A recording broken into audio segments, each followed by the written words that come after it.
নমস্কার। তো আজকে আমরা কিছু কোয়েশ্চেন্স আলোচনা করব। যুক্ত থাকবেন ধৈর্য ধরে।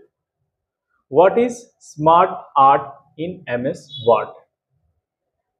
Smart art is a features used to insert diagrams like processes, cycles, hierarchies, etc.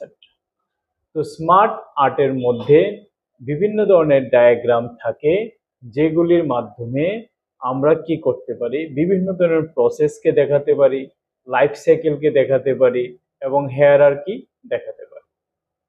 ঠিক আছে। নেক্সট হচ্ছে what is the use of word count? It shows the number of words, characters, lines and paragraphs in a document. তো ওইটা দিয়ে আমরা কি করতে পারি, আমরা এই ওয়ার্ড কাউন্টের মাধ্যমে একটা ডকুমেন্টে কয়টা লাইন আছে, কয়টা ওয়ার্ড আছে, কয়টা প্যারাগ্রাফ আছে, এগুলি আমরা কাউন্ট করতে পারি এই অপশনের মাধ্যমে। নেক্সট আছে কি, what is the function of undo and redo? Undo reverses the last action, redo replies the last undo action. অর্থাৎ আমি যদি বলি, ধরেন আপনার সেলের মধ্যে 5 ছিল, একটা এক্সেলের মধ্যে আপনি এটাকে 6 বানিয়েছেন। তো যখন 6 থেকে আবার 5-এ চলে যাবেন, এটাকে আনডু বলে। যখন আবার রিডু অপশনে ক্লিক করবেন, আবার পুনরায় এটা 6 হয়ে যাবে, এটাকে রিডু বলে। মানে ব্যাকে যখন যাবেন আনডু হবে, আবার ফরওয়ার্ডে যখন আসবেন তখন এটা রিডু হবে। বুঝতে পেরেছেন? Next, what is the function of review tab? Review মানে মানে এটা কোনো কিছু করার আগে এটাকে রিভিউ করা বা দেখা বা চেক করা ঠিক আছে কি। ঠিক আছে।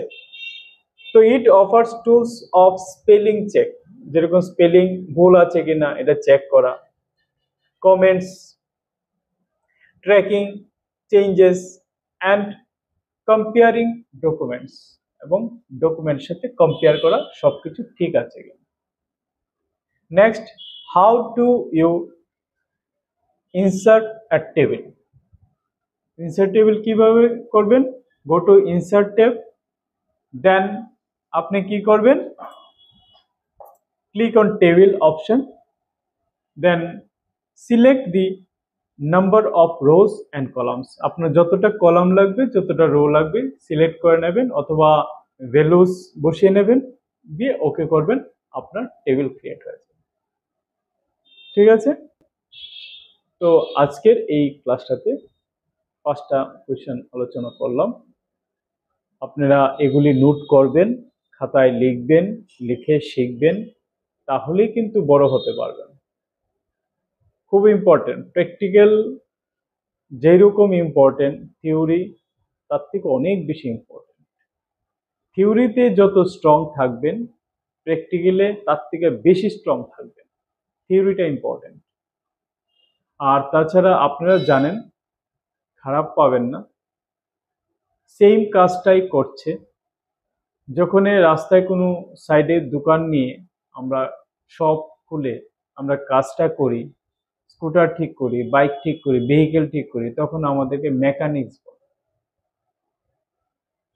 আর যখন এই কাজটাই আমরা পড়াশোনা 5 বছর পড়াশোনা করে আসি, তখন আমাদেরকে অটোমোবাইল ইঞ্জিনিয়ার বলে। বুঝতে পারছেন ডিফারেন্সটা? তো ওরা কি, আপনি কি, আপনার কাছে থিওরিটিক্যাল নলেজ নেই, প্র্যাকটিক্যাল নলেজ আছে, তার জন্য আপনাকে মেকানিক্স বলে। ওদের কাছে থিওরিটিক্যাল নলেজ স্ট্রং আছে, প্র্যাকটিক্যাল নলেজ হয়তো আপনার মতো নেই, তারপরে ওনাদেরকে ইঞ্জিনিয়ার বলছে। বুঝতে পেরেছেন? তো থিওরিটা খুব ইম্পর্টেন্ট, ভালো করে করবেন, খাতা নেবেন, কপি নেবেন, ভালো করে নোট করবেন, এগুলি শিখবেন। ঠিক আছে, আমরা পরবর্তী সময়ে আবার আসছি।